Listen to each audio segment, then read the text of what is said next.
Hi, welcome back to Plan V Works. A friend of mine asked me to create a holiday card without using any kind of special tools or products, but only the ones that we will find in regular bookstores or office supply stores. So that's what we're making today. Now here I'm using the Recollections card set with envelope, but all it is a pattern paper or a pattern cardstock that's blank inside. Now in the Philippines that's also available. I've had some before. All you need to do is cut it in size and you have your card base ready, and that cuts the work in half. Now we're also going to be using these gold cardstocks. They're easy to find, they come in various colors, and they're also very inexpensive. So it'll add glitter to our project.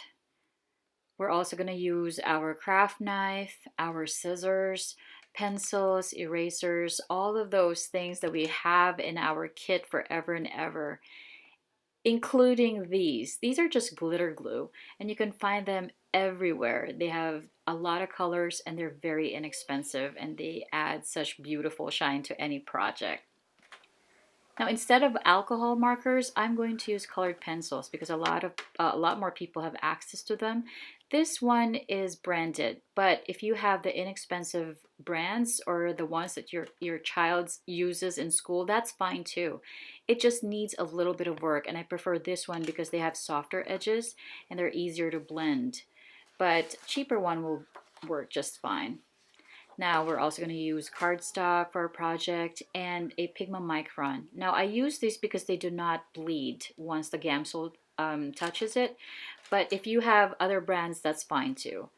We're also going to use our rulers for marking. In fact, I've had this ruler since I was probably in high school, and these are very, very popular back in the Philippines, and I still have it to this very day. So these are good tools to have around.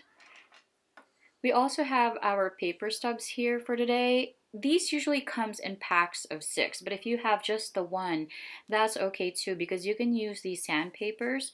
And what you do is you scratch the edges of your paper stubs and it will remove the excess color and also keep the edges of your paper stubs sharp. Now, an important tool we can use today is Gamsol. I've had these back in the Philippines in a very small bottle.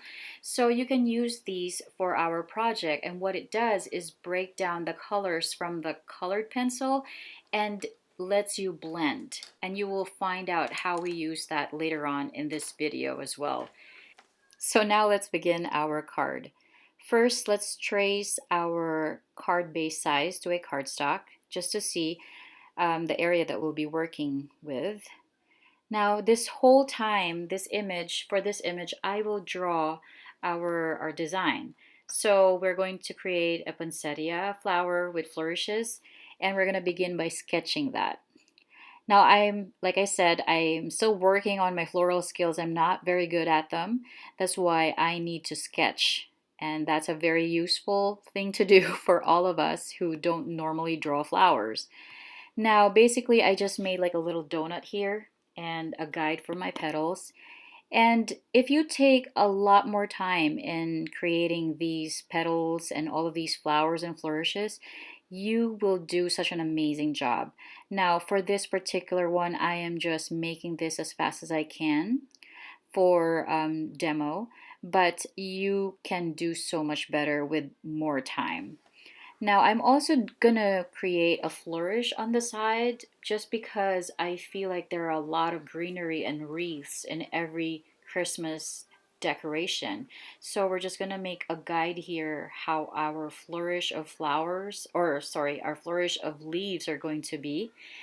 And I'm not particularly sure if this is how a poinsettia leaf looks like, but that's okay if you don't know either because you can look it up, or you can use these leaves just the same because Christmas greenery is actually quite random and you use all kinds of different leaves and they're just going to look awesome. I am using berries here as well. Again, you're going to want to make your leaves look a little bigger just because they're easier to color. And you want to fill those little gaps with berries or figs or any other kind of flourish elements that you can think of. And Right now, I am just outlining with my Pigma Micron the petals. And if you notice and you look closely, I am not specifically staying within the lines of my sketch because that's just what it is, a sketch. Now, you can create a better shape while you're doing this because a sketch is just a sketch, is just a guide. But once you put your ink in it, it's going to be a completely different thing. Now, while I was sketching, you can see that the petals look really perfect shaped. Now, once I am doing my ink, they're now a little bit wobbly and a lot more imperfect than it was. And that's because flowers are never perfect, and that's the beauty in creating florals. You can create them the way nature intended them to be, and that is imperfectly beautiful. And here, it works easily because I have a sketch helping me out. This is why it's very important. Now, like I said, you can take a lot more time shading. A lot of people like line shading, and this will look so much better with a lot of line shading. I'm not particularly great at it, especially with flowers. I'm still a work in progress, but I'm still gonna follow this trace and this sketch, and slowly but surely, we're gonna finish that. I'm just speeding up this video a little bit to show you how the flourish is created. And I would suggest that you put more elements to fill the gaps here, like figs and more berries and different kinds of leaves you feel like. But this is a demonstration how you can draw an image without using any kind of special stamp if you don't have them, and still create that card that you can give out to people. Here we are. And now time to color. I poured out a little bit of my Gamsol there, and we're going to start working on our image. Now here you will see that I will be taking out two colors for every, well, two shades for every color that I'm going to use, a darker and a lighter one. And that's because we want to use the darker one for shading. Now, while doing this project, I suggest that you color all of your images at once before doing anything. If you want to practice, do it in a separate sheet, but for your project, I would suggest you color all the areas first before you use the Gamsol.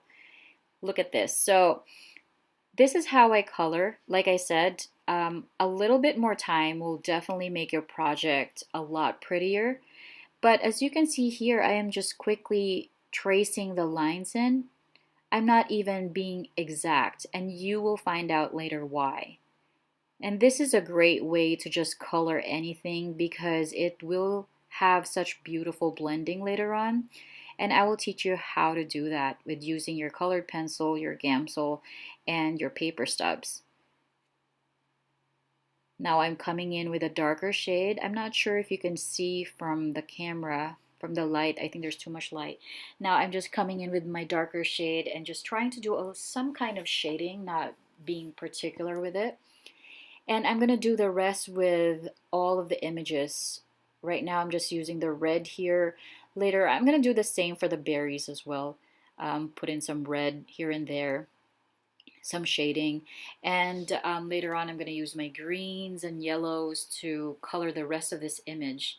And the reason that you want to color the rest of the image before you put in the Gamsol is because once that solvent hits the paper, it spreads out and it's harder to put in the color or even ink once there's Gamsol in your paper. Now that I've colored every area or every element of my design here, I'm going to use my paper stub. I'm cleaning it a little bit, making sure that it's sharper, dipping it in Gamsol very lightly, and then look how I can blend that color, just breaking it down, blending it, and giving you this beautiful gradient of color on your petal there. Do you see how from the top edges of the flower where there's more color, it's darker? And as you use Gamsol to break down that color and spread it onto the paper, it becomes lighter. So that is a good way for you to, that's a good thing for you to remember. If you want to do some kind of highlighting, some shading, you put more color in one area before you break it down and spread it out with Gamsol. Now look at that. All the harsh colors and lines of the colored pencil is gone, and now all you have is this beautifully blended color all throughout the petal.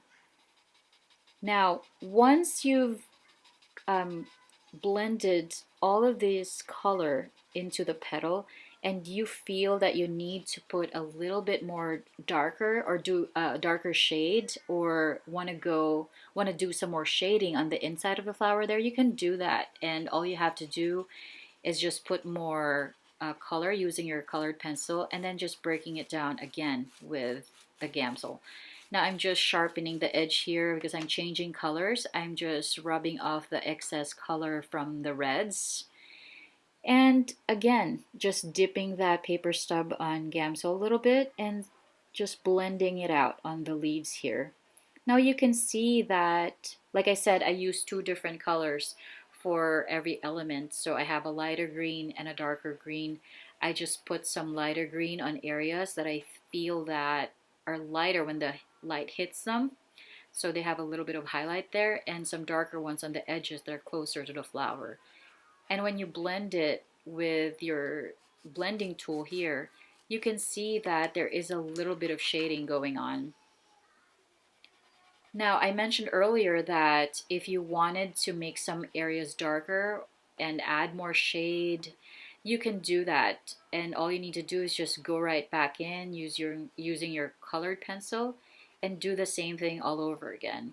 And this is perhaps the longest part about creating a card. In creating this card, it's just the sketching and the coloring, because you can easily stamp an image using a stamp and just end up coloring and not have to worry about perfection of your drawing or alignments or anything like that.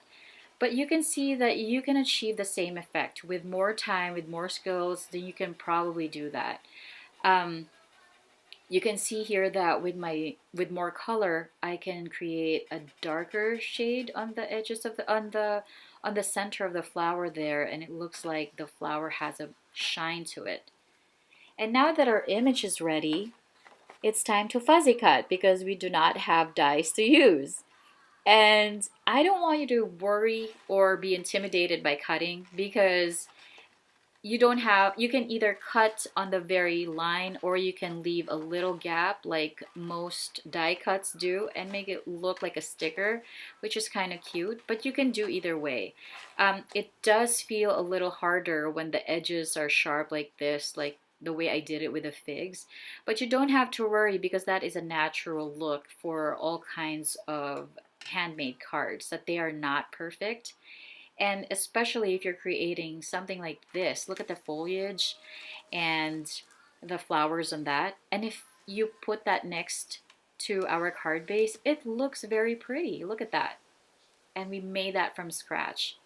Now we're adding up this frame from our gold cardstock. Unfortunately, I wasn't able to make a video portion on how I cut that, but that's basically where our ruler came into play. I just traced a rectangle and cut it inside using my craft knife, and easy peasy. I have a card frame right here.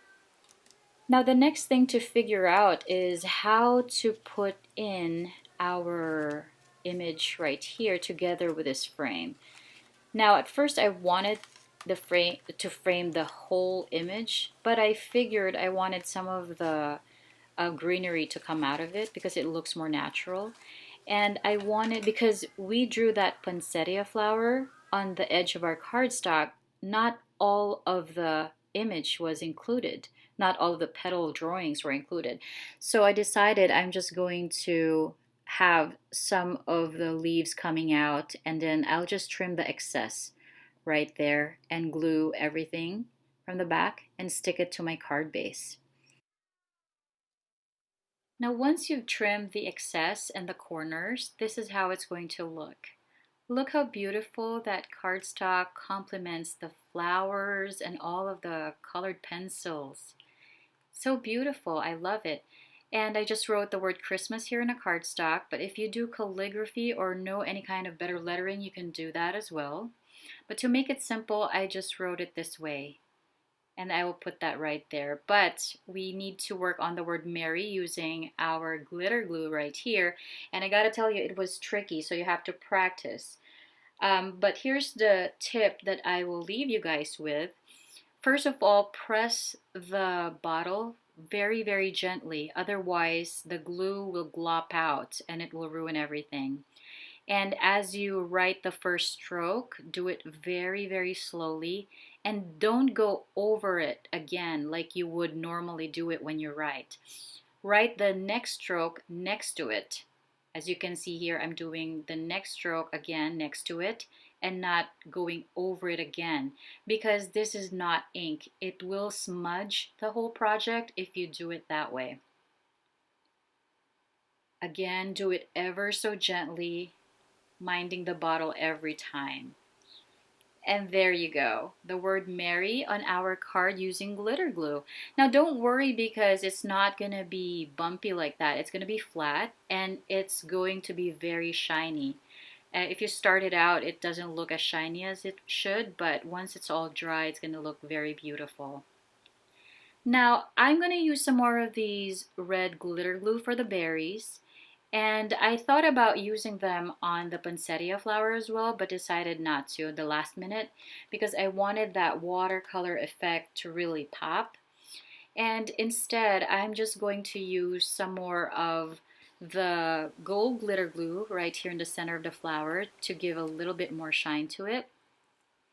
And finally, adding up the final element, our sentiment, just below the word Merry here, putting foam tape to it to create a little bit of dimension. And just like that, our Christmas card from scratch is done. Look how beautiful it turned out. I love the shine from the glitters and the berries and that cardstock, and it's just so beautiful when you look at it.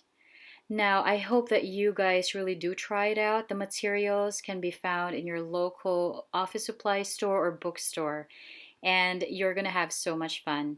If you enjoyed watching this video, please hit the like button and consider subscribing.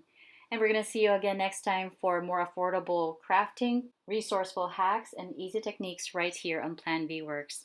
Have a great day, everyone.